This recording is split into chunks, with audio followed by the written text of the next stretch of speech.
Você já foi em uma vinícola sem saber o que esperar dela? Dependendo da época do ano que você for visitar, você vai encontrar ela florindo ou apenas galhos secos.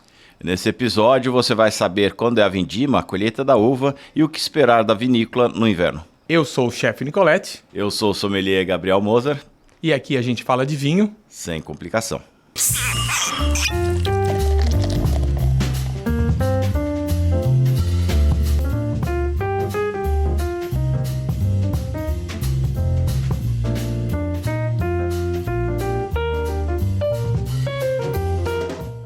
Sejam bem-vindos a mais um episódio no Mundo do Vinho Decanter. Olá, tudo bem, Marcos? Tudo bem, ouvinte do podcast? Marcos, você já visitou uma vinícola na cidade? Já na cidade, eu creio que a vinícola Aurora, ela não fica hoje em dia dentro da cidade de Caxias?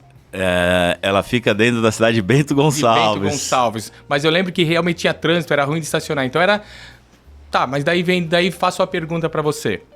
Se a vinícola fica dentro da cidade, de onde vem a uva? A uva vem dos vinhedos. Nesse episódio, a gente vai falar sobre as vinícolas urbanas, sobre as vinícolas rurais e todo tipo de trabalho que você vai acompanhar e aprender dentro de uma vinícola. Legal, então. Então, primeiro vamos definir as coisas. Gabriel, o que se define uma vinícola? Vinícola é aquele lugar que tem um monte de parreiral? Ali é o vinhedo. Ali é o vinhedo. Então, uma vinícola é onde faz vinho. Vamos explicar mais sobre isso. Exato. A vinícola é o local onde se faz o vinho. Existem vinícolas que apenas vinificam, ou seja, recebem a uva de diferentes lugares. Existem vinícolas que fazem o vinho e plantam a uva. E existem até outras vinícolas que, além de plantar a uva e vinificar a própria uva, elas vinificam uvas de terceiro, porque os parreirais deles são insuficientes para atender toda a demanda por produtos deles, então eles compram uvas de diferentes lugares ou às vezes até de diferentes tipos de outras regiões para fazer o blend. Ele tem a terra dele para plantar a própria uva, mas para finalizar a produção ou para ajustar essa produção dele, ou melhorar ou aumentar. Vinho, ou aumentar, ele compra alguma coisa de cooperados ou até no mercado, vamos chamar, comum. Exato. Legal. As cooperativas, as Auroras, eles nem têm terra, então? Não, terra própria. Eles são cooperativas de viticultores, seja a Aurora, seja a Garibaldi, que ficam nas respectivas cidades de Bento Gonçalves e de Garibaldi, que fica a 3, 4 quilômetros uma da outra, é muito perto, e elas ficam a Garibaldi fica na rua de entrada da cidade, dos dois lados dessa avenida eles têm grandes galpões. Inclusive a Garibaldi acabou de reformar, tá um espaço novo lá, bacana, eu estive ontem lá. E a Aurora é o maior centro de visitação de Bento Gonçalves. É alucinante e é muito legal a Aurora, porque tem um túnel passando por baixo da rua. Ligando um galpão de um lado da rua ao outro do outro lado da rua. E isso é importante, inclusive aqui a Karsten tem um negócio similar aqui em Blumenau, que isso aí serve para a empresa conseguir transitar de um galpão ao outro sem se preocupar com o trânsito urbano. Não só isso, é questão fiscal. Porque se você circular de um lugar ao outro, passando por via pública... Tirar nota, exatamente. O transporte fica inviável. Então vamos falar um pouco disso. Seguinte, você falou de vinícola e falou de parreiral terra.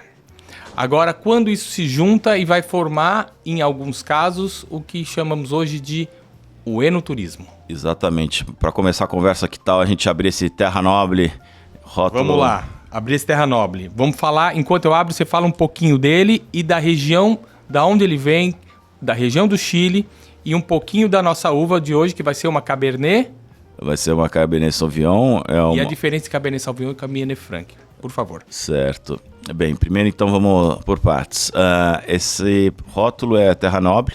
É uma vinícola até relativamente não tão antiga, ela é de 1994, mas que ela foi fundada com 4 sócios, mas a partir de 2006 ela passou a ter um único acionista, o que fez com que a qualidade dela melhorasse muito, por ter uma direção empresarial e produtiva mais dedicada e sem muitas discussões, né?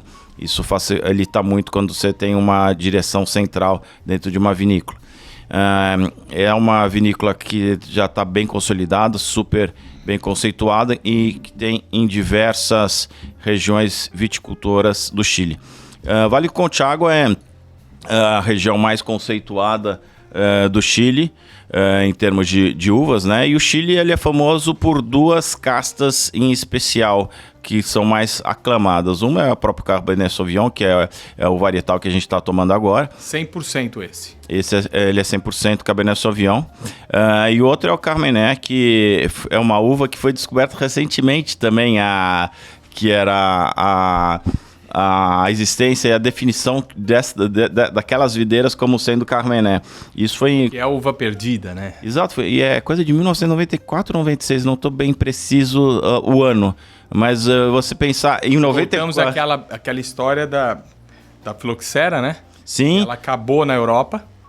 Exatamente, ela tinha acabado na Europa por conta disso. Hoje até existe alguma coisa ou outra, mas naquela época para catalogar era muito mais complicado. Mas o Vale do Conchagua ele fica numa região como o próprio nome diz, de vale, protegida do lado direito pela Cordilheira dos Andes e do lado esquerdo pela Cordilheira da Costa. Então ele chega a receber um pouco do ar marinho do Oceano Pacífico ali? Ou isso já se perde? Ele recebe um pouco de brisa marinha, mesmo porque é impossível, o Chile é muito estreito, né? É impossível a imensidão que é o Oceano Pacífico, quando chega num pedacinho de terra, não influenciar um pouco o clima da região. Ele recebe sim um pouco dessa influência, mas a parte mais densa, a parte mais úmida, ela acaba ficando no lado esquerdo, na face oriental. Próxima cordilheira. Exato, do lado esquerdo da cordilheira ocidental, na verdade, da cordilheira da costa da cordilheira da costa. Perfeito. Então, esse vale ele fica um pouco mais seco, a precipitação anual é 700. Pra ter uma ideia, na Serra do Mar, uma precipitação é mais de 3 mil mililitros por ano. Então, ele é quase uma região pré-desértica, o vale com... Exato, 700, ele não é desértico, mas ele é de clima temperado, seco e muito quente no verão, e por conta da latitude, ele tem uma insolação muito grande no verão e no inverno uma fase de dormência muito boa para a uva. Que é aquele período que a gente começou a falar no começo do episódio, onde você vai passar no parreiral e ele tá parecendo galhos secos mortos. Exato. E por conta dessa latitude mais alta, o verão é muito intenso, muito quente, e ainda esse efeito estufa entre as duas cordilheiras faz com que a Cabernet Sauvignon, que é uma uva de ciclo longo, né, que demora para amadurecer, ela consiga amadurecer uma uva dessa, em sua plenitude. Uma uva dessa lá. Uma vinificação, uma colheita ano, correto? Sim, uma colheita ano. Quase todas as videiras do mundo, salvam alguma coisa aqui na Serra do Sudeste, etc. Serra do Sudeste não, Vale da Mantiqueira, Serra do Sudeste é outra coisa. Eles quase todos do mundo fazem uma colheita ano. Vamos lá, então, do começo do episódio. Que momento tô num parreiral do produtor rural ou do produtor de vinho que vai pegar uma terra e começar a fazer um parreiral. Dele plantar o primeiro galho, a primeira semente de uva, até colher a primeira vez. Olha, quanto tempo? Isso é uma coisa bem interessante e vale a pena a gente até citar alguns exemplos. Aqui em Santa Catarina, que é muito recente, né? Em várias regiões viticultoras do Brasil, A produção de uvas é recente. Eu vou falar então aqui da Serra de Santa Catarina, por exemplo, em São Joaquim. Serra de Cima. Ali. Exato. Não tem 20 anos, 24 anos, é muito pouco. E demora... Quer dizer, 24 anos para o mundo não. vinho nada. É bebê. Existe uma brincadeira na França que fala fazer vinho não é difícil, só é difícil os primeiros 300 anos. Então, mas para você... No momento que você plantou o vinhedo, e daí você vai precisar, como a gente falou no episódio anterior, você vai precisar de agrônomos, você vai precisar de um planejamento de manuseio da terra, eventualmente você vai ter que tirar o mato ou a vegetação original para estruturar os vinhedos, preparar a terra, fazer o plantio e acompanhar para que não venha praga, que não venha formiga, que todas as pragas e intempéries que pode abalar o vinhedo. Para você colher a primeira uva é 3 anos. E essa uva já tem qualidade... Não está no auge ainda. Não, tá bem longe do auge, é simplesmente um bebê. Quer dizer, diferente de uma produção agrícola convencional, onde você tem a primeira... Você plantou o milho, a soja, o produto que for, a primeira colheita ela tá no auge e depois começa a sua fase de... O vinho não, o vinho ele vai... Quer dizer, a palavra, assim como o vinho, o tempo reestrutura ele, é isso? Sim, quanto mais antiga a videira, melhor vai ficando a uva, porque as vinhas velhas, inclusive, tem vários rótulos de vinho que colocam vinhas velhas, videiras antigas, porque quanto mais antiga a videira, menos uva ela produz e mais... Quilo, em quantidade, não em qualidades. Correto? Não só assim, ela tem menos água. Quanto mais antiga a videira, menos água a uva tem e menor é a produção. Então o que acontece? Ela vai concentrando os aromas nas uvas que vão surgindo. Ou seja, quanto menos uva vai ficando mais concentrados os aromas.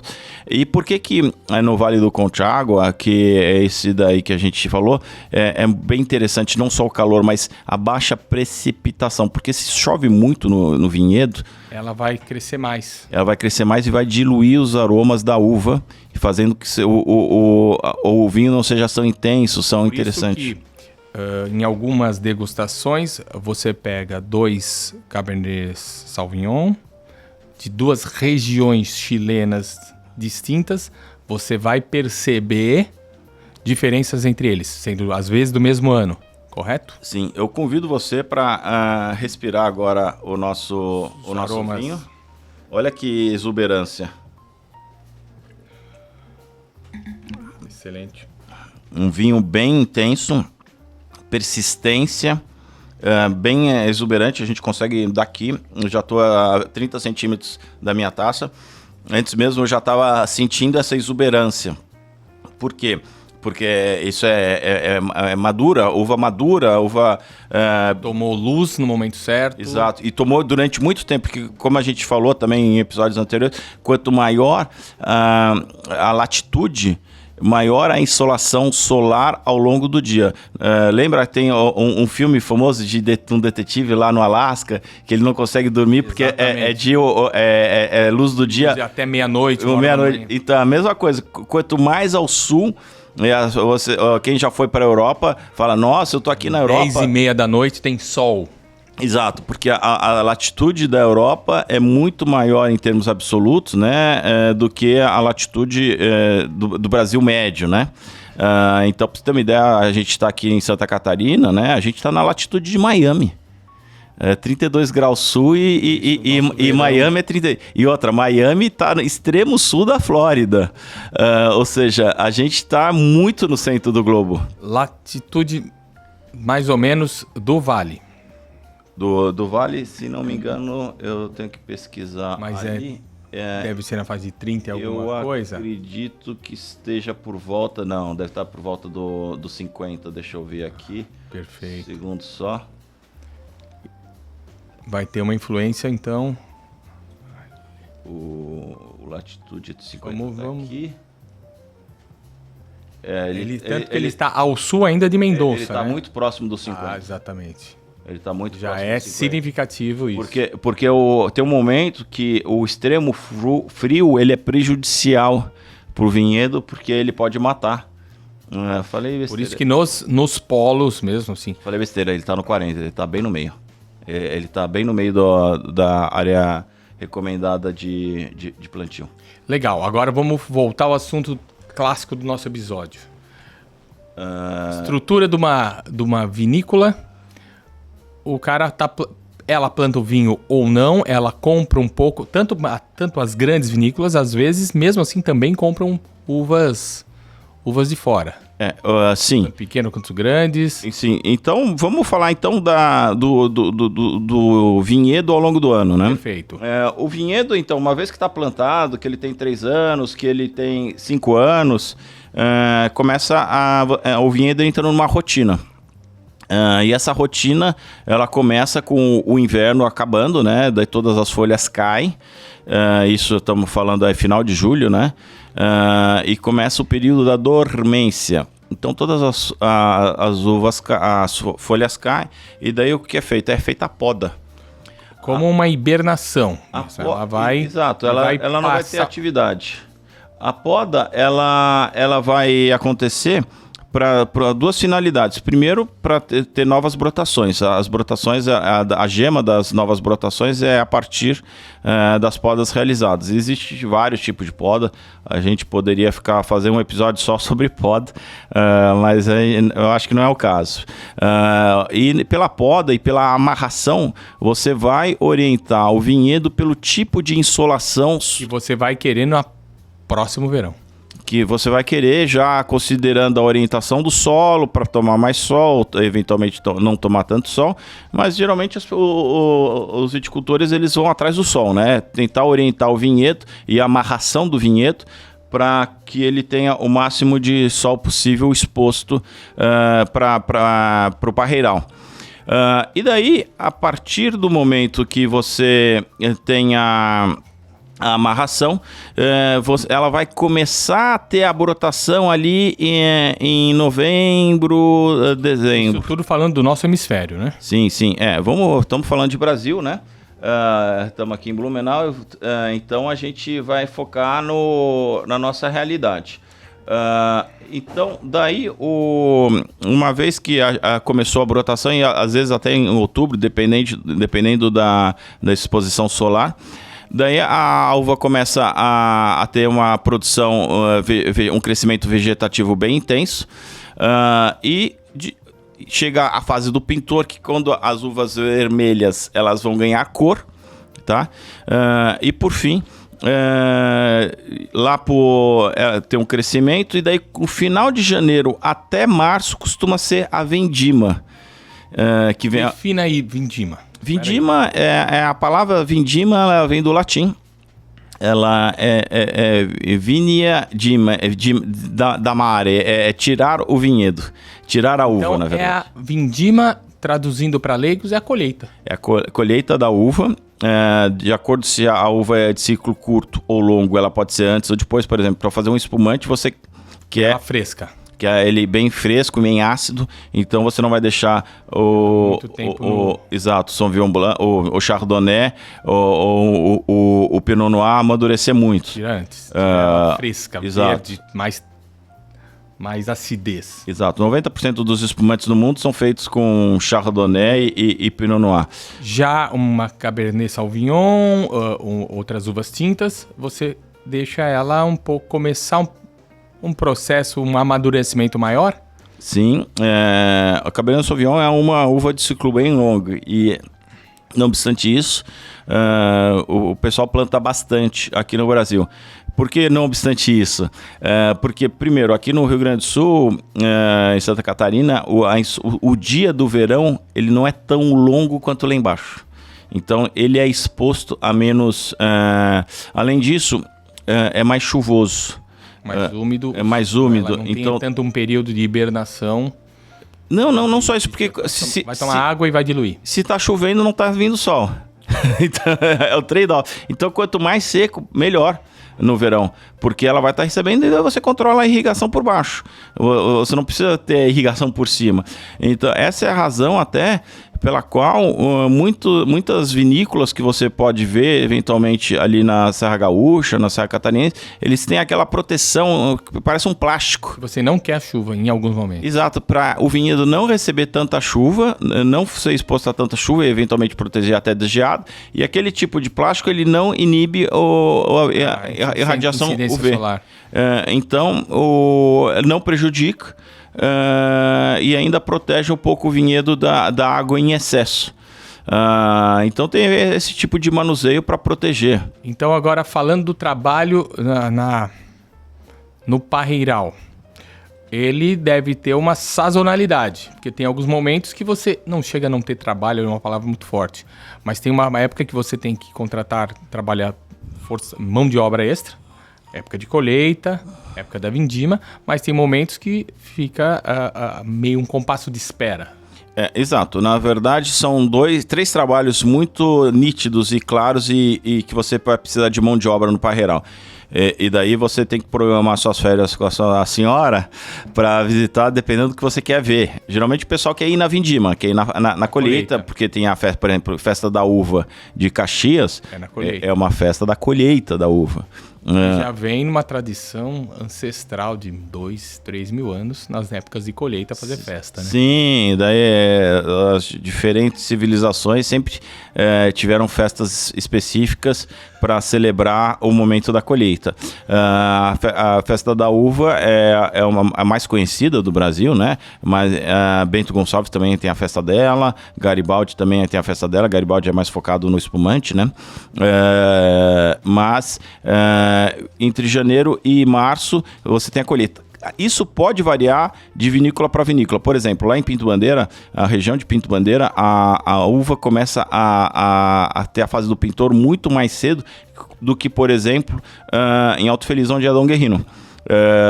Porque a gente está falando de uma região mais exposta ao sol, que às vezes é mais quente, que tem menos nuvens, mas enfim, o fato é que você tem um mês antes já tá a uva na fase do pintor, o que às vezes é preocupante começar a ter a floração tão cedo. Porque também às vezes você não está preparado e você não é aquele objetivo que você quer da uva. Não só por isso, porque se começa a florescer muito cedo, ainda no começo da primavera, no meio da primavera, o que não está ainda livre de geada. Então imagina... Pode vir uma geada e acabar com a sua floração. Exato, você vê a poda, daí começou a florir, porque não sei se você sabe, cada uva é uma flor, um dia foi uma flor, a flor evolui para uma uva, e ela é um bebê. Se vier um frio muito intenso, congela a flor e morreu. Acabou a safra. Por isso que existe a expressão que o que o vinhedo gosta é de estabilidade. Verões quentes, estáveis, invernos frios, estáveis. Não ficar esse sobe e desce. E vinha uma intempérie não sazonal, uma geada fora de época pode levar abaixo toda a produção. Isso, obviamente, é quase impossível você ter uma geada no verão, mas isso na primavera pode ser arrebatador para o vinhedo. E daí, quando você visita uma vinícola específica, vale a pena você entrar em contato com ver o que está acontecendo lá. O que está acontecendo, e tem algumas vinícolas que oferecem até o pisapé lá, para você esmagar a uva pisando o pé. Tem várias que oferecem lá na Serra Gaúcha, para quem gosta. Lava bem o pé, por favor, né? Porque quem for tomar o vinho não merece. Chulé. Vale a pena lavar. Vai no pedicure e ver se não tem. Lembrando que isso é apenas alegórico. Hoje em dia não se faz mais isso, tá? A prensa é toda... Você sabe que faz? Faz ainda. Em Portugal, no Douro, uma das características... que eles vendem para conseguir vender mais caro é isso. Ser handmade, ou hand no caso não tão handmade, né? Footmade. E isso é algo... O problema é você ter pés para pisarem. Inclusive, não é tão produtivo quanto uma prensa hidráulica, né? Não, e inclusive eles têm pés hidráulicos que imitam o trabalho do pé. Humano. Exato, são robôs imitando o trabalho do pé humano, é uma coisa de louco. E eles conseguem vender esse fetiche.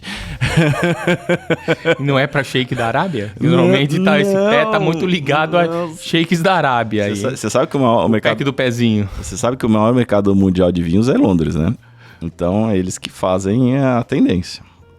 Você tem um mercado super relevante também no Japão, em Tóquio.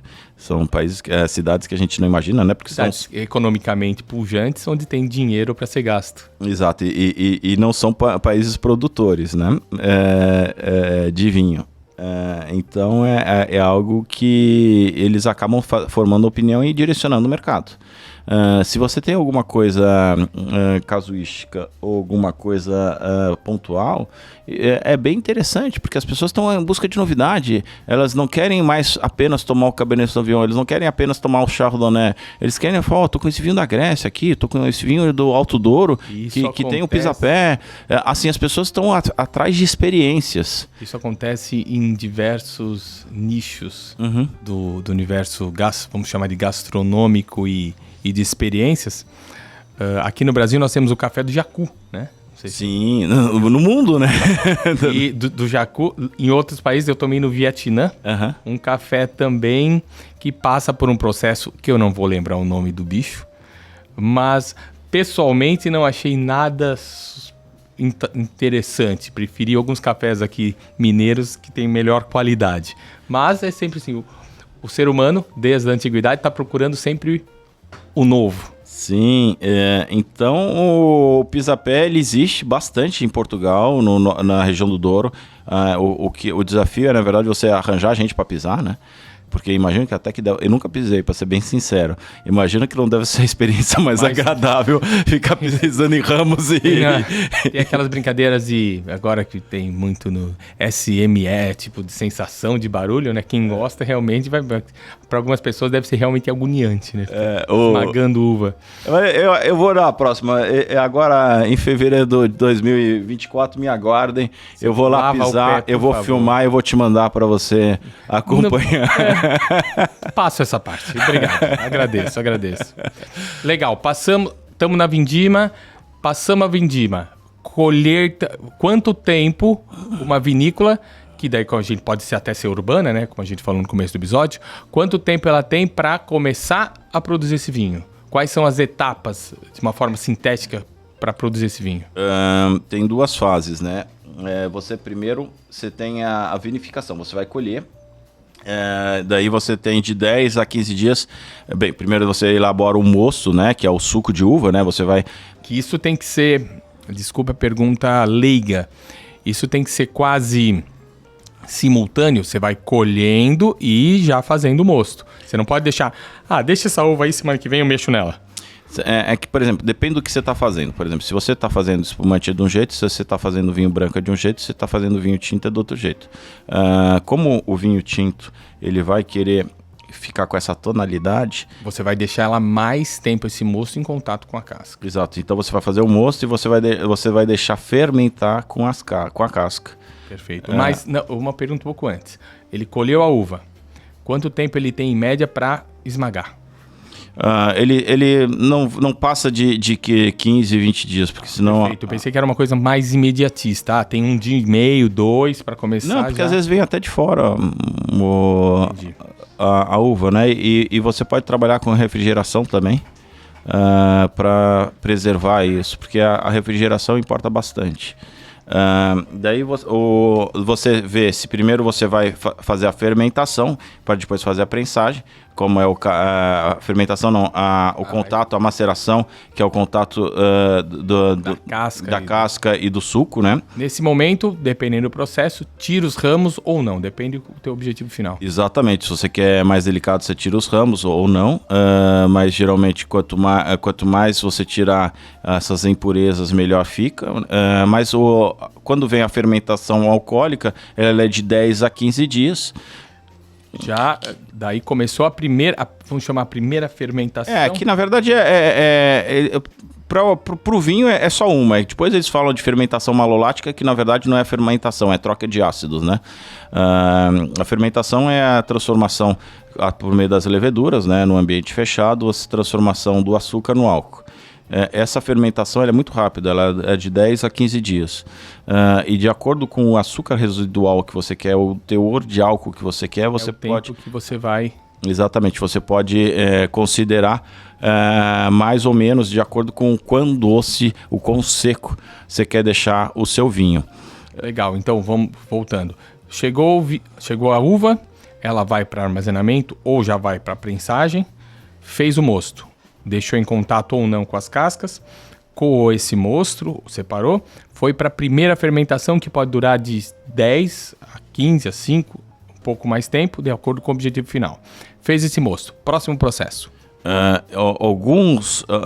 Alguns vinhos, não todos, eles fazem a fermentação malolática, que é a transformação do ácido málico, que está residual ali, no ácido láctico, que vai deixar principalmente o espumante branco e o espumante, que você vai conseguir perceber melhor isso, com aquele gosto de biscoito, de pão, bolacha, de amêndoa, e vai deixar mais delicado, mais cremoso.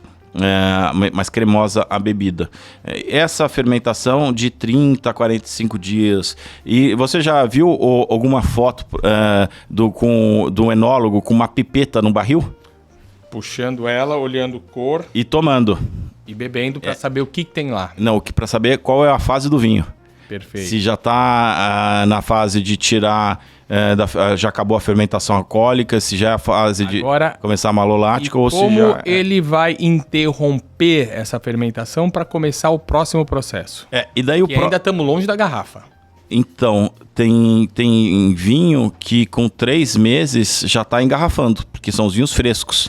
Então, Beaujolais Nouveau. Não, até Chardonnay mesmo. Aqui eu conversei ontem com o Bruno Motter, enólogo da Dom Guerrino. Diversos rótulos, você com 3 meses está engarrafando. Por que é importante você engarrafar no máximo período possível? Porque justamente as vinícolas elas não têm um efetivo de mão de obra tão grande assim. Eles contratam mão de obra durante a colheita, né? Mas no resto do ano eles vão distribuir os processos da vinícolas, para que não tenha uma concentração. Então, esse lote, essa quantidade, eu vou fazer vinhos jovens, vai direto, vinificou. Então, quer dizer, você vai em busca do que o mercado está pedindo, mas da tua capacidade produtiva e organizacional dentro da vinícola. Sim. É você parar isso para envelhecer e fazer X, isso eu vou separar para fazer mais agora Y, e assim vai separando e dando as demandas para os mostos. Exato, daí você deixa no barril de inox, no tonel de inox, boa parte, e outra parte você, barrica francesa ou barrica americana, por 6 meses, por 3 meses, por 6 meses. Ou fora da barrica. Ou até 1 ano, 2 anos. Eu conversei sobre isso também. Qual é o vinho mais antigo que você tem aí na Dom Guerrino? Ele é 2 anos. É muito pouco. Relativamente pouco. Agora vamos falar especificamente disso, vamos ver se a gente tem essa informação. Aqui é um Terra Noble, Vale Conchagua, Cabernet Sauvignon 100%, 2020. 2020. Então, essa uva foi colhida quando, Gabriel? Então, essa uva ela é a safra 2020. Então, é o que o pessoal considera... Safra ou macerada em 2020, não, colhida em 21? O pessoal fala de safra. Safra. Esse vinho ele tem uma característica muito interessante. Lembra que eu falei que o pessoal vai deixando envelhecer no tonel e na barrica? Daí quando vai engarrafar... que você vai fazer um blend dentro do universo Cabernet Sauvignon. Exatamente. Ele poderia fazer um engarrafamento só de tonel, de inox. Perfeito. Ele podia fazer... Teria menos características pesadas, teria menos madeira, menos sabores secundários. Menos complexidade, mas ele vai me fazer um blend ali dentro do que ele tem. Para chamar 2020, ele só usou uvas...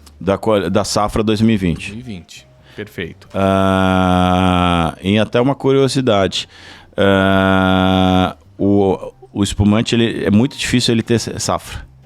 Porque ele vai ter sempre um pouco de 2020, um pouco de 2021, um pouco de 2019. Porque é para ser estável a produção. Então eles vão misturando tudo. Coisa que foi para madeira, coisa que ficou no inox? Não. Eles vão misturando anos. Então, quando o espumante for de uma safra, ele vai estar escrito vintage. Que é daí 20, daí o ano. Mas isso é raríssimo. É raríssimo, raríssimo, raríssimo. Porque eles usam isso para dar estabilidade ao produto, para que não tenha variação de safra a safra. Então, se você abrir qualquer espumante... É um caso mais mercadológico do que prático. Então existe essa mistura. Quando você vai fazer um engarrafamento, você vai escolher o tipo de processo o tipo de produto que você está vendendo, né? E daí, justamente, para você buscar de sabores diferentes, experiências diferentes. Eu vou fazer um só do inox, eu vou fazer mais frutado, eu vou fazer um mais só do carvalho, e vou fazer um blend de processos, que na verdade é a mesma uva, mas é um blend de processo. Esse daí, no caso, é 30%, 70% no inox e 30% em barricas francesas. Você vai aliar a praticidade da vinícola a armazenar inox, que é mais rápido, mais barato e mais volumoso. Uhum. Mas vai ter um aspecto de complexidade, de estrutural, que o carvalho, nesse caso carvalho francês, vai dar para o vinho. Exato. E daí o barril de carvalho, ele tem o primeiro uso, o segundo uso, o terceiro uso. Esse daí, no caso, é barricas francesas usadas, ou seja, deve ter sido segundo ou terceiro uso. Conversa off-topics. Quanto tempo dura uma barrica? São usos, então é por safra, então não é tempo. Por exemplo, eu deixei 12 meses, 24 meses, mas foi o primeiro uso, entendeu? E ela vai, depende... A quantidade de vezes que você está usando essa barrica, ela vai transmitir ela vai trocando elementos. Primeiro uso mais intenso. Exato, do carvalho com elementos. Chega uma hora que ela tá meio que criou uma crosta de material vinílico, vinífico na superfície dela, fazendo com que seja quase irrelevante. E daí virou uma caixa quase estanque. Exato, daí as vinícolas elas começam a vender, geralmente cervejarias compram, para pegar esses elementos do vinho que ficaram na barrica. Agora eu vou falar de um assuntos não só mamilos são polêmicos, mas assuntos polêmicos. Chipagem. Chipagem é uma forma... Eles picam, me corrija se eu estiver errado, pega essa barrica, lasqueia e vai jogar num barril de inox para tentar transferir algum elemento do carvalho para o vinho, é isso? Exato, e daí você tem que observar nos rótulos, porque, assim, passagem por carvalho... Quando tá passagem, é chipagem. Então. É chipagem. Eles têm vergonha de colocar. Porque passou pelo carvalho não significa que foi envelhecido na barrica. Assim, então tem que entrar no rótulo... Mas não quer dizer necessariamente que seja um vinho ruim. Não, mas... por carvalho com vinhos interessantes. Chefe, quanto mais caro o processo... maior o preço do vinho. Se você simplifica... mais trabalhoso, vamos falar mais... Sim, mas cara, por exemplo, uma barrica não é barata. Ela tem vida útil, curta relativamente, para o mundo do vinho. E na verdade, o chips de carvalho é um reaproveitamento de uma barrica cujo valor comercial já caiu por 5. Porque mesmo depois de usada, como tem essa utilização para a indústria cervejeira, ou às vezes para decorativo, uma barrica usada, já nenhum préstimo numa vinícola, custa R$3.000. Inclusive eu ganhei uma aí da Via Piana, que é o nosso cliente lá da cristaleria, para decorar nosso Museu do Cristal aqui em Blumenau. Ela tem, o aspecto dela parece nova. Por dentro, só que essa capacidade de troca para fazer o vinho já se encerrou, mas para a indústria cervejeira é muito interessante. Inclusive a Valduga, que é proprietária da Leopoldina, cervejaria Leopoldina, e vou mais além, A Lembier, que é uma cervejaria que nasceu dentro de uma vinícola, Monte Reale, lá em Flores da Cunha. Inclusive, no ano passado, ela ganhou o prêmio de melhor cerveja do Brasil. Ela fez exatamente utilizando esse processo, pegando o vinho, a cerveja, e fermentando ela em barricas que foram utilizadas para fazer vinhos. E daí você vai acrescentar complexidade e potência para a cerveja, dando tons inesperados. E isso é muito valorizado, né? As pessoas vão atrás de novidade, serem surpreendidas e terem aromas complexos que sejam satisfatórios, né? Então, falando em complexidades, em novidades, compartilhe esse podcast nas redes sociais. Estamos no YouTube, no Apple Music, na Amazon, Spotify e nos siga nas redes sociais. Instagram e também, daqui a pouco vamos pro TikTok. Já vai fazer dancinha, Gabriel? Não, eu tava esperando você começar. Se tivesse espera, eu acho que a gente vai continuar só beber vinho e falar de vinho sem complicação, que é mais fácil.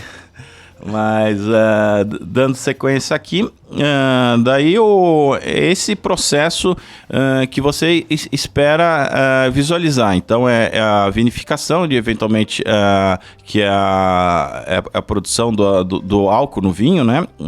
Transformando o mosto em vinho. Depois, a malolática. Depois o envelhecimento. E daí esse trabalho de você engarrafar e guardar é um processo que eles vão distribuindo ao longo do ciclo anual da vinícola, para fazer com que eles tenham diferentes produtos com diferentes meses e idades, com diferentes características, fazendo com que eles ocupem o pessoal de uma forma planejada ao longo do ano. Agora vamos falar de um assunto que é muito legal, que é associado a isso, que é o enoturismo. Exato. Que cresceu muito, não só aqui, no sul do Brasil, mas também pelo mundo. A vinícola percebeu que o trabalho deles, apesar de ser um trabalho, é interessante os outros verem, né? Não só o passeio clássico, aquele passeio de vinícola, mas também explorar o lance de hotéis, restaurantes, happy hours dentro da vinícola, dentro daquele universo do vinho. Não da vinícola, até dos parreirais, quando ela é aliada dos dois.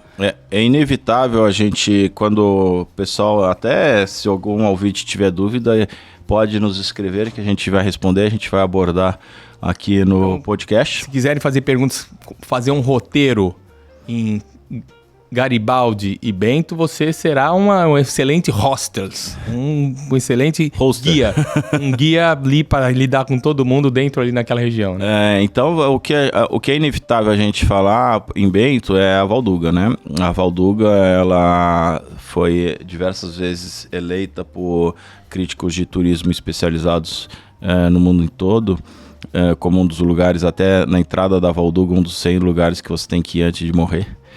Eles puseram isso na placa, que é de uma matéria que foi de turismo especializado do New York Times.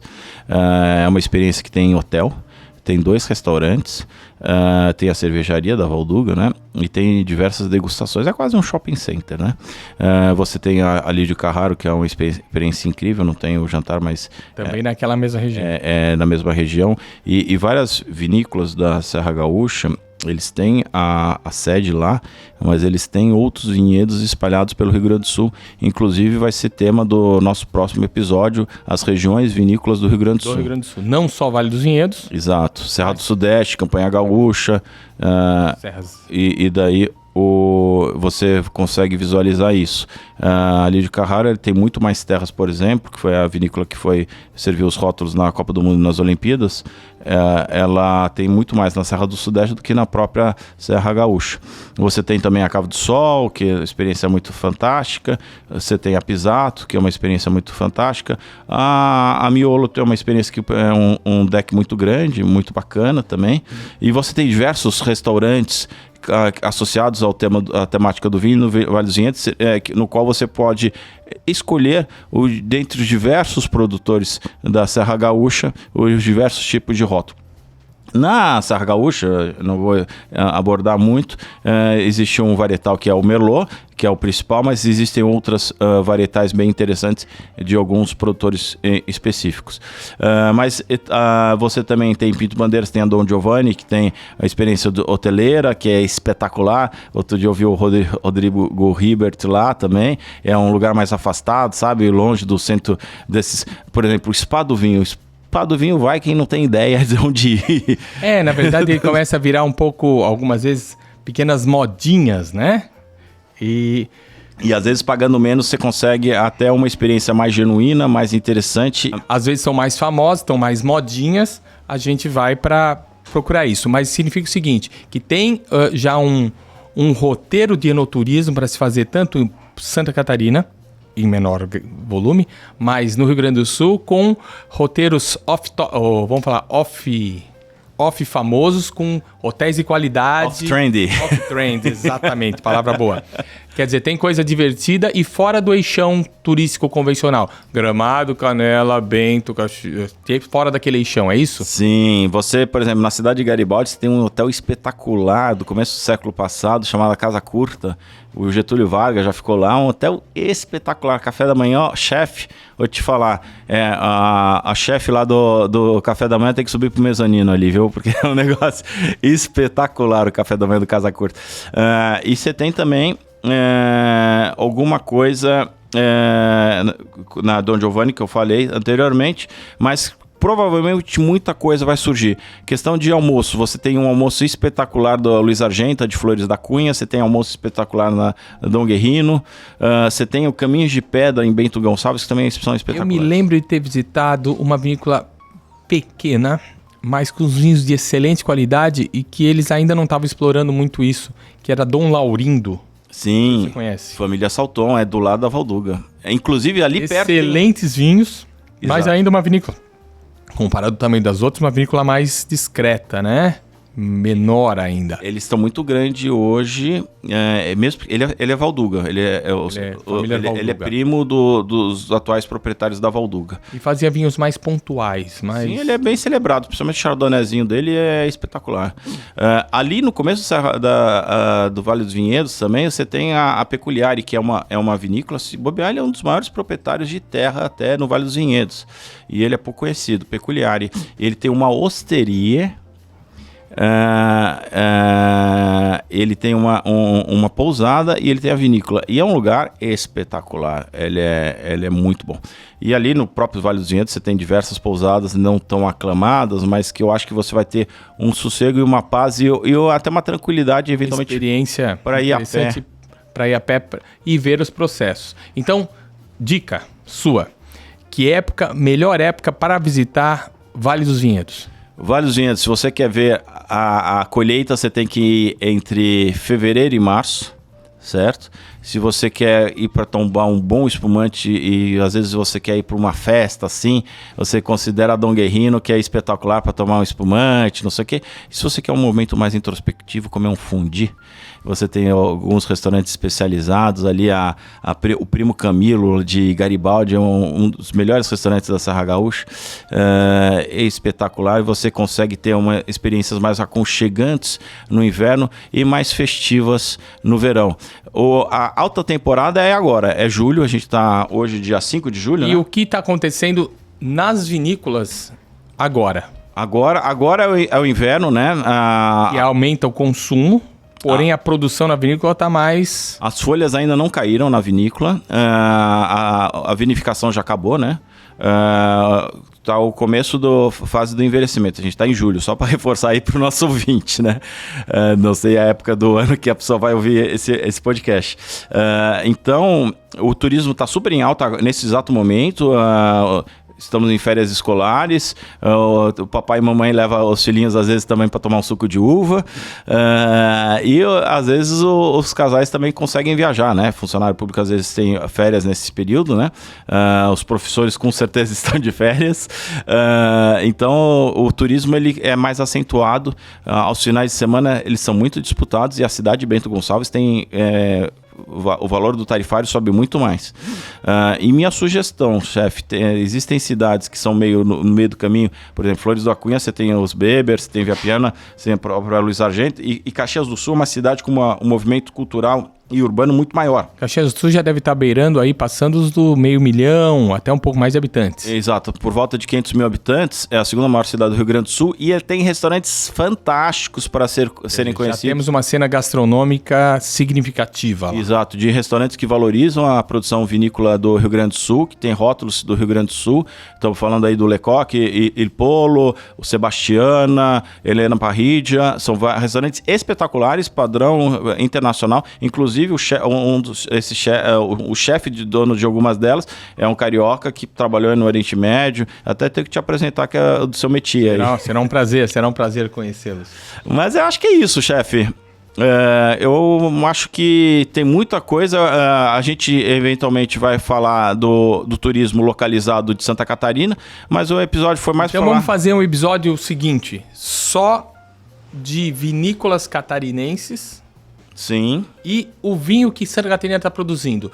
E vamos falar mais. Se ele é as uvas são plantadas aqui, são plantadas no Rio Grande do Sul, são vinificadas de que maneira e o que o nosso terroir catarinense se adaptou e o que ele pode produzir. Sim, esse podcast é um podcast brasileiro, feito no Brasil. Então, primeiro a gente tem que estudar o que a gente faz para depois abranger para outros mercados. Então a gente vai primeiro dissecar aí o Rio Grande do Sul, Santa Catarina, Serra do Sudeste, Vale do Rio São Francisco, para depois abranger a América do Sul e para depois ir para os Estados Unidos, e a gente vai fazer o caminho inverso. O velho mundo vai ser novo nesse podcast. Então vamos fazer o seguinte, dica final, a vinícola mais surpreendente que você visitou. Em termos visuais... Visuais, conceituais, que te deixou mais... Vou voltar aqui um dia porque foi muito legal. Olha, eu vou te falar 4. Não. Pedi uma. Em termos visuais, sem dúvida nenhuma, a Dom Guerrino, porque você fica no alto de uma colina, não tem nenhuma vinícola ao redor. A família Motter, que é uma família tradicional de cultivo de feitura de vinho de garrafão de Caxias do Sul, subiu a serra, criou um terroir novo do zero. O Bruno Motter, que já é a terceira geração, Dom Guerrino é o avô, né? O pai dele não é Guerrino, o avô dele é o Guerrino. Ele foi estudar na escola de vinhos, de enologia de Mendoza. Estudou na França também e é o enólogo do ano. Ele tem uma produção vinícola muito grande, são 4, 5 uvas que se manifestam melhor. Ele está no alto de uma colina, então pega bastante insolação solar e tem um espaço... Como experiência de um passeio familiar, almoço. Eles têm almoço, tem que reservar. Fala o nome dela de novo. Dom Guerrino. Tem que reservar, porque eles não abrem aos domingos, é só sexta e sábado os almoços, e você tem que reservar, senão você não senta. Excelente. A minha, vamos pensar, acho que Grota e Constância, na cidade, atrás da Cidade do Cabo. Eu acho também, pela qualidade dos vinhos que eu bebi, pela diversão, eu acho que valeria o passeio. Um pouco longe da gente agora. Sim. Mas vale o passeio. Sim, não. A cidade na África do Sul, ali a região, o estado de Orange, não sei se é estado ou território que eles falam lá, ele tem ótimos rótulos em Stellenbosch, Franschhoek e no sul da Cidade do Cabo, onde eles fazem o Capo Classic, que é um espumante muito aclamado em termos mundiais. Legal.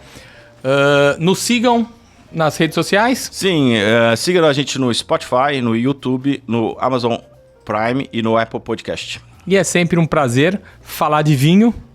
Sem complicação.